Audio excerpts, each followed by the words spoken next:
Mr. Messy by Roger Hargreaves.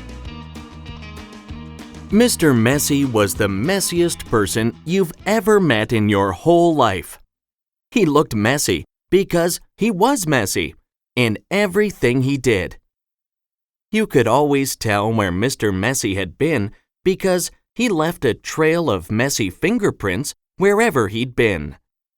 Oh yes, Mr. Messy was messy by name, messy by nature. Mr. Messy lived in a particularly messy-looking house. The paint was peeling. The windows were broken. There were tiles missing from the roof. The flower beds were overgrown with weeds. The garden gate was off its hinges. And had Mr. Messy cut the grass in his garden lately? He had not. One morning, Mr. Messy woke up in his messy bed, yawned, scratched, got up, cleaned his teeth, leaving the top off the toothpaste, had his breakfast, spilling cornflakes all over the floor, and then set out for a walk, tripping over a brush he'd left lying in the garden 2 weeks before. There was a wood behind Mr. Messy's messy house with the messy garden, and that's where he went for his walk. It was a particularly large wood with lots and lots of trees, and it took Mr. Messy a long time to walk through it. But he didn't really mind because he felt like walking that morning. So he walked and walked right through the wood until he came to the other side. And do you know what he found on the other side of the wood? Mr. Messy found the neatest, prettiest-looking little cottage that he had ever seen. It had a lovely little garden with a stream running through the middle of it. There was a man in the garden, clipping the hedge. He looked up as Mr. Messy approached. "Good morning, I'm Mr. Messy," said Mr. Messy. "I can see that," replied the man, looking him up and down. "I'm Mr. Tidy." "And I'm Mr. Neat," said another man, appearing out of the house. "Tidy and neat," said Mr. Tidy. "Neat and tidy," said Mr. Neat. "We're in business together," explained Mr. Tidy, "and the people who own this house have asked us to do some work for them." "What sort of work?" asked Mr. Messy. "Oh, we make things nice and neat," said Mr. Neat. "Tidy things up," added Mr. Tidy. "Perhaps we could come along and do some work for you," said Mr. Neat, looking at Mr. Messy, who was looking even messier than usual that particular morning. "But I don't want things neat and tidy," said Mr. Messy, looking downright miserable at the thought of it. "Nonsense," said Mr. Tidy.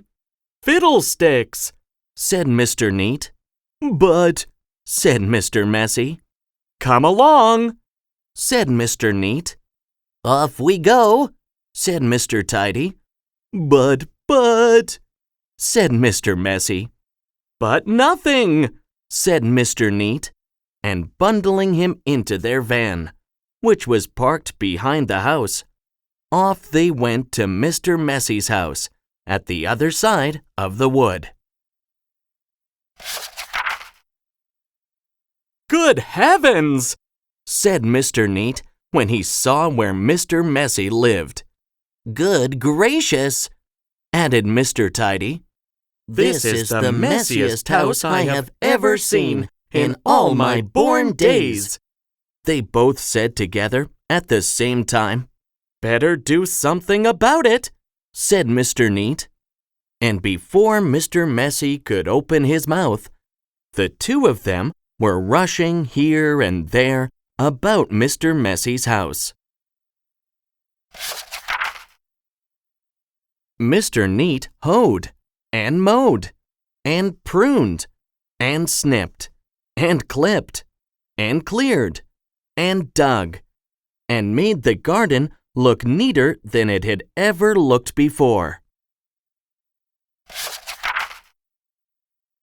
Mr. Tidy cleaned and primed and rubbed and painted and mended and made the outside of Mr. Messy's house look tidier than it had ever looked before. Then they both went inside the house. "Good heavens!" said Mr. Neat for the second time that morning. "Good gracious!" said Mr. Tidy for the second time that morning. And then they set about cleaning the house from top to bottom.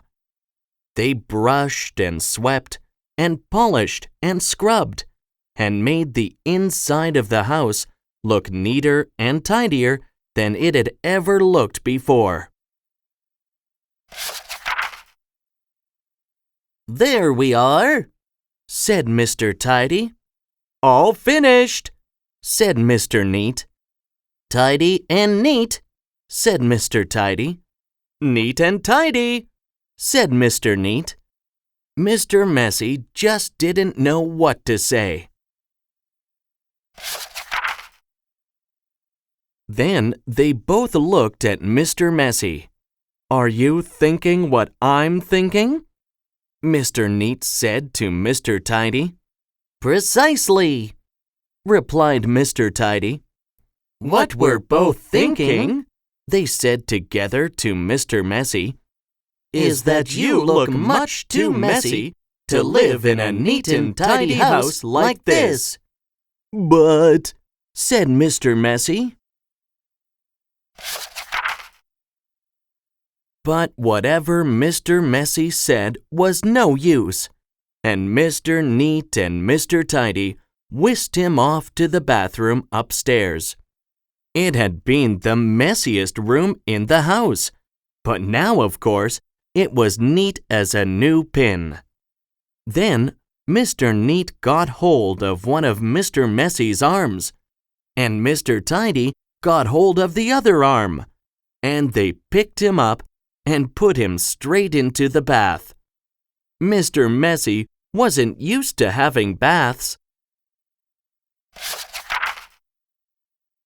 Mr. Neat and Mr. Tidy washed and brushed and cleaned and scrubbed and combed Mr. Messy until he didn't look like Mr. Messy at all. In fact, he looked the opposite of messy. He looked at himself in the mirror. "You know what I'm going to have to do now," he said in a rather fierce voice. Mr. Neat and Mr. Tidy looked worried. "What are you going to have to do?" they asked Mr. Messy. "I'm going to have to change my name," said Mr. Messy. And then he chuckled, and Mr. Neat and Mr. Tidy chuckled, and then Mr. Messy laughed, and Mr. Neat and Mr. Tidy laughed, and then they all laughed together and became the best of friends. And that really is the end of the story, except to say that if you're a messy sort of person, you might have a visit from two people. And you know what they are called, don't you?